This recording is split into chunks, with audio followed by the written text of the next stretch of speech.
Hello बच्चों, आज हम ग्रेविटेशन के पीवाईक्यू सॉल्व करेंगे। तो पहला क्वेश्चन है 2024 का, एस्केप वेलोसिटी से रिलेटेड है। आपको एस्केप वेलोसिटी का फॉर्मूला पता होना चाहिए, 2gm/r। m mass of the planet, जिस प्लैनेट की एस्केप स्पीड की बात कर रहे हैं हम लोग,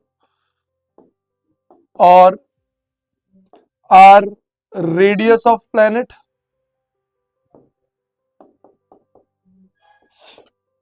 हमसे पूछ रहा है escape velocity for body from the earth is, earth की एस्केप स्पीड हमें दी है और हमसे मांग रहा है the radius of a planet be 1/3 the radius of earth. ऐसा प्लैनेट जिसकी रेडियस अर्थ की रेडियस से 1/3 हो and mass is 1/6, mass of planet is 1/6 that of earth, the escape velocity. उस प्लैनेट की एस्केप वेलोसिटी हमें बतानी है। तो मैं फॉर्मूला अगर लिखूं 2gmp, ये प्लैनेट के लिए लिखा है मैंने।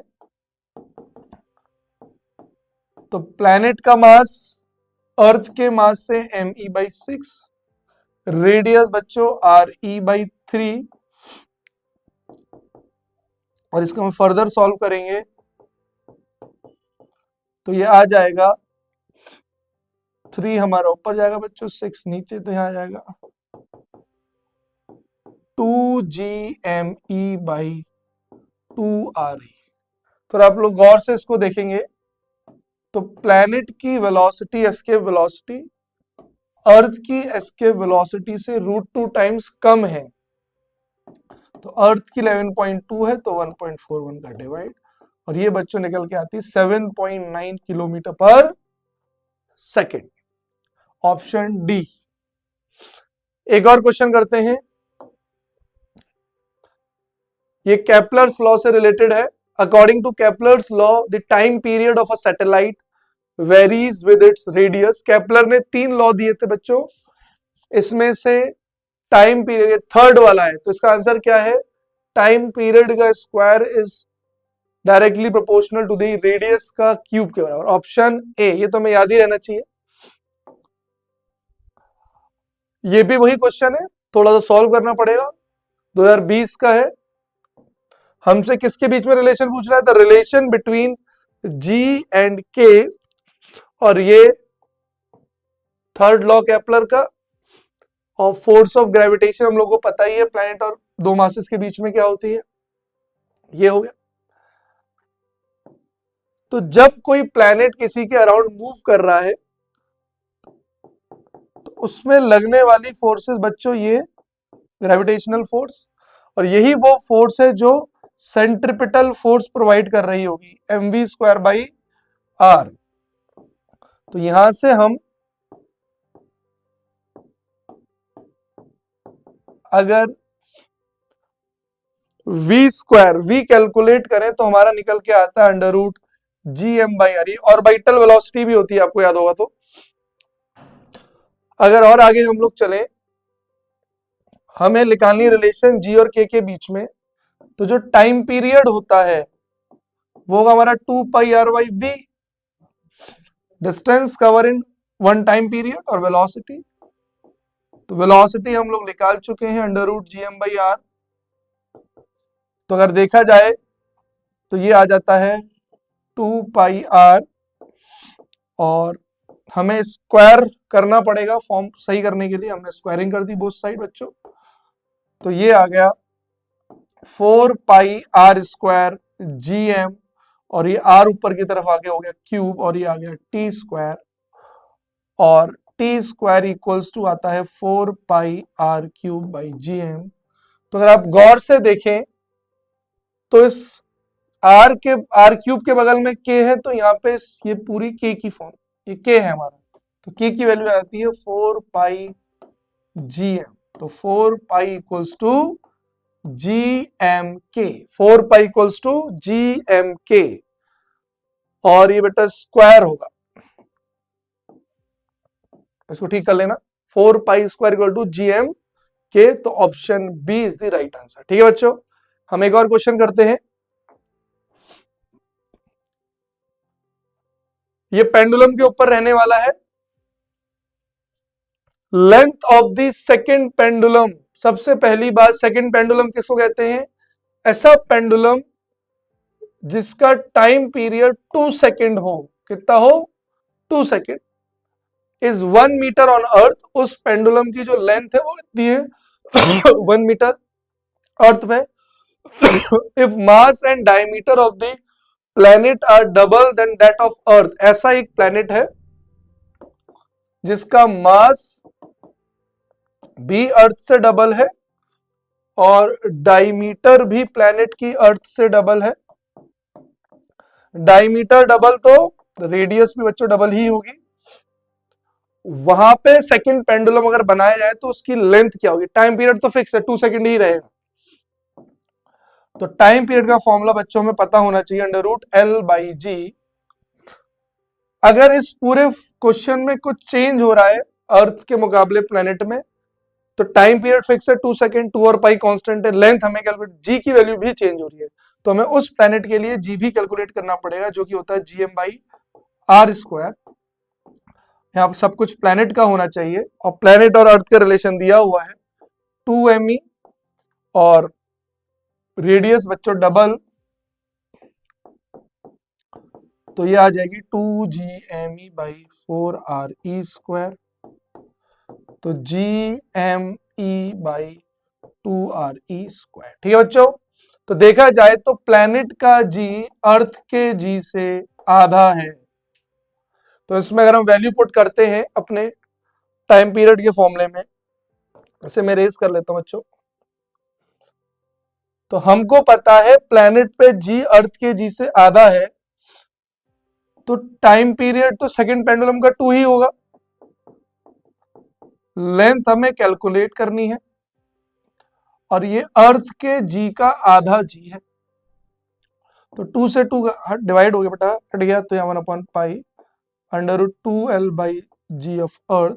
अगर हम दोनों जगह होल स्क्वायर कर लें तो 1π² 2L/GE, तो G of earth π² divide by 2 equals to L। G की वैल्यू 9.8 ले लेते हैं, पाई 3.14 का होल स्क्वायर, तो अराउंड लगभग कट के 1 ही आने वाला है, तो 1/2 इक्वल्स टू L, बोले तो 0.5 मीटर। तो option A is the right answer. ठीक है, सेकंड पेंडुलम ध्यान रखेंगे, ऐसा पेंडुलम जिसका टाइम पीरियड 2 सेकेंड हो। अगर वो अर्थ पर है तो उसकी लेंथ 1 मीटर होगी, और दूसरे प्लेनेट पे जाएगा तो लेंथ चेंज होती रहेगी। ये भी हमारा केपलर से रहने वाला है। A small satellite is an elliptical orbit around the earth as shown in the figure. L denotes the angular momentum, K denotes the kinetic energy. हमसे पूछा which of the relation is true। तो आप जरा गौर से देखें।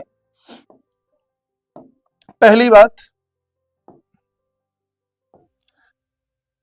कोई satellite अर्थ के around चक्कर काट रही है, 2 और ये 1 है। पहली बात कि जो कि हमने केपलर्स में समझा भी था, जो केपलर का सेकेंड लॉ था कि एंगुलर मोमेंटम रिमेन्स कांस्टेंट, वो कंजर्व रहेगा। तो L1 चाहे प्लैनेट इधर हो, सैटेलाइट इधर हो या इधर हो, एंगुलर मोमेंटम हमेशा क्या रहेगा? सेम। तो L1 L2 तो सेम ही होना है, तो मतलब इसको तो टिक करना ही नहीं है, तो गलत ही हो गया। अब जब वो अर्थ के पास आएगा तो उसकी स्पीड बढ़ जाएगी, और जब वो अर्थ से दूर जाएगा तो स्लो हो जाएगी। तो जब वो अर्थ के पास होगा मतलब 2 पर स्पीड ज्यादा होगी एज कंपेयर टू 1, तो काइनेटिक एनर्जी 2 पर ज्यादा होगी और 1 पे क्या होगी? कम। तो B is the right answer. ठीक है बच्चों। 3 particles, 2 with masses m and 1 with mass capital M, इनको 4 तरीके से रखा गया है। Rank the configuration according to the magnitude of the gravitational force on M। ठीक है, तो किसमें सबसे ज्यादा लगेगी और किसमें सबसे कम? लीस्ट टू ग्रेटेस्ट जाना है, तो सबसे कम और फिर सबसे ज्यादा। अगर आप ऑप्शन सेकंड देखें तो यहां तो 0 ही फोर्स लगेगी, जिस फोर्स से ये इसको खींचेगा इसी फोर्स से ये खींचेगा, तो सेकंड सबसे पहले आनी चाहिए। तो सेकंड तो पहला तो आंसर नहीं होना चाहिए, तीनों में से ही कोई आंसर होगा। फिर बाकी ये 3 ऑप्शन देखते हैं। अगर मैं ऑप्शन 1 को देखूं तो एक बार ये इसको अपनी तरफ अट्रैक्ट करेगा GMM/d² से, फिर ये भी अट्रैक्ट करेगा बच्चों GMM/2D² से, और इन दोनों को ऐड करेंगे, सेम डायरेक्शन है तो GMM कॉमन आ जाएगा बच्चों, 1/D², 1 + 1/4D², GMM/D² बच्चों यहाँ आ जाएगा 1/4, बोले तो 5/4। ऐसा कुछ पहले वाले पार्ट का हमारा आंसर आया। बाकी के दो भी हमें देखने पड़ेंगे। फिर अब थर्ड वाले को अगर हम देखें तो ये फोर्स हमें कैलकुलेट हो जाएगी बड़ी आसानी से, GMM/D², सेम बेटा यही होगी भाई। ये दोनों वेक्टर क्वांटिटीज तो हम इसको ऐसे ऐड नहीं कर सकते, तो नेट रिजल्टेंट कहीं बीच में से जाएगा और वो कितना होगा √GMM/D², A² + B² + 2AB cos theta, theta बच्चों 90 है तो GMM/D², 2 टाइम्स दोनों हो जाएंगे एक दूसरे के, ठीक है बच्चों। √2 रहेगा और एक ये पावर पेयर बाहर आ जाएगा, ठीक है। तो ये लगभग 1.2 कुछ आ रहा है अगर आप देखेंगे तो, और ये आ रहा है √2 मतलब 1.41, तो मतलब सेकंड से ज्यादा अट्रैक्शन होगा थर्ड केस में, तो सबसे कम सेकंड में होगा, उसके बाद थर्ड और सेकंड, वो फर्स्ट में, थर्ड में ज्यादा है, और फिर हमारा फर्स्ट। अब हम फोर्थ वाला भी देख लेते हैं लास्ट बच्चों। तो यहां पर भी फॉर्मूला फोर्स का वही होगा GMM/D², इधर भी हो जाएगा बच्चों GMM/D², पर इस बार 90 नहीं है, बीच में कोई थीटा हो सकता है एक्यूट एंगल, तो दिस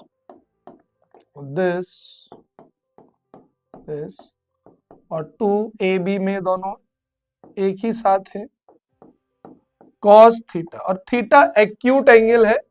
अगर आप मान के चलें कि ये 60 डिग्री है, मान लेते हैं,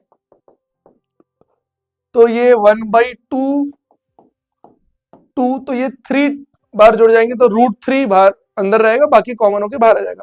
तो कहने का मतलब यहाँ सबसे ज्यादा फोर्स ऑफ अट्रैक्शन है, कोई भी एंगल आप ले सकते हैं, तो फोर्थ वाला सबसे एंड में होना चाहिए, तो फोर्थ वाला सबसे एंड में ए और बी में है, ए तो कैंसिल आउट हो चुका है तो बी राइट आंसर है। सबसे कम सेकंड में 0, फिर फर्स्ट में क्योंकि 1.25 टाइम्स था, फिर थर्ड में 1.41 टाइम्स, और लास्ट वाले में सबसे ज्यादा, ठीक है बच्चों। एक और क्वेश्चन करते हैं हम लोग, 2017 का रहने वाला, बहुत ही अच्छा क्वेश्चन है।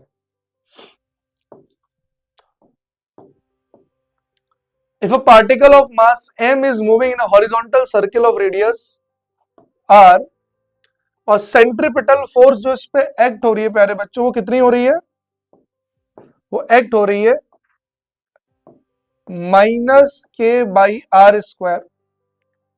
हमसे पूछ रहा है find the total energy. Total energy means kinetic energy plus potential energy.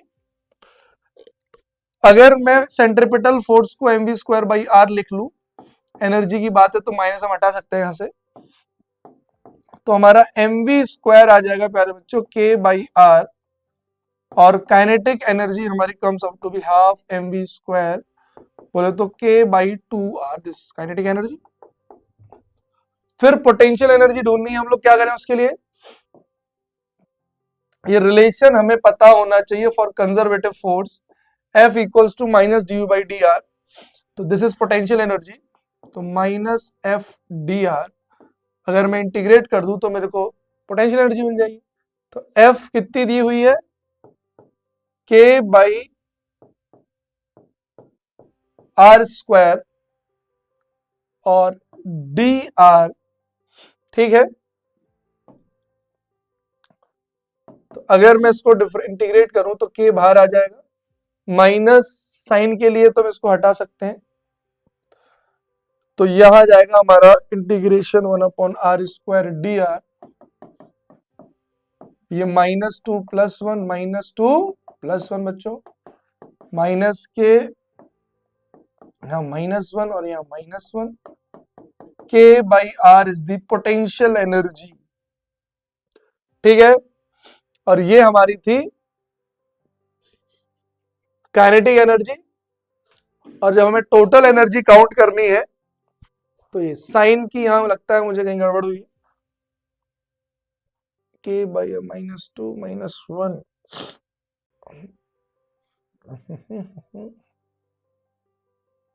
ये साइन यहां इधर भी रहेगा और ये माइनस बाहर आके से प्लस, तो यह बेटा माइनस आ जाएगा। तो पोटेंशियल एनर्जी आ गई माइनस का K/R। काइनेटिक हमारे पास है तो टोटल हो जाएगी काइनेटिक प्लस पोटेंशियल। तो kinetic K/R, potential is kinetic K/2R, potential is minus K/R। LCM बच्चों 2R, यहाँ K -2K, तो minus K/2R। Option A is the right answer. ठीक है बच्चों, यहां देख लीजिएगा माइनस का साइन रह गया था। एक और क्वेश्चन करते हैं 2016 का है, रिपीट है, कुछ नहीं है इसमें भी। वही रेवोल्यूशन ऑफ सैटेलाइट पढ़ा है हमने, केपलर्स लॉ भाई। तो अगर आप खाली टी की बात करेंगे तो 3/2, option B is the right answer. ठीक है बच्चों, केपलर का थर्ड लॉ है, लॉ ऑफ पीरियड। ये भी अच्छा क्वेश्चन है। Two bodies of masses m and 4m are placed at a distance r. The gravitational potential at a point on the line joining where the gravitational field is 0. दो masses हैं, हमसे potential मांग रहा है कहां पर, जहां पर फील्ड 0 होगी। पहले हमें पता लाना पड़ेगा कि फील्ड कहां 0 होगी, और इनकी दूरी हमें नहीं देखी हुई है r। हम मान लेते हैं यहां 0 फील्ड है, क्योंकि इसकी फील्ड की डायरेक्शन इधर, इसकी फील्ड की डायरेक्शन, जब ये कैंसिल आउट करेंगे तो ये कितनी फील्ड बनाएगा यहाँ पर बच्चों, GM/, इसको अगर मैं x मान लू, x², और ये कितनी फील्ड बनाएगा, माइनस क्यों नहीं ले रहे, डायरेक्शन से हमने उसको हटा दिया, 4m/r - x²। GM बच्चों cancel out, 1/x², 4/r - x²। Root ले लेंगे x1/x, 2r - x, थोड़ा सा सॉल्व करेंगे r - x। ठीक है, तो x निकल के आ जाता है r/3, मतलब ये पॉइंट यहां से r/3 होगा और ये 2r/3 होगा, जहां पर फील्ड 0 है। हमें वहां पर पोटेंशियल चाहिए, तो पोटेंशियल का फॉर्मूला हम लोगों को पता है, इसको अप्लाई करते हैं, -GM/r। हमें कहां पोटेंशियल चाहिए, इसी पॉइंट पे चाहिए, तो पोटेंशियल एट पॉइंट P, तो due to m plus due to 4m minus GM/r, यहां से कितनी दूर है r/3, और ये -G4m/2r/3, 3GM/r, और ये है बच्चों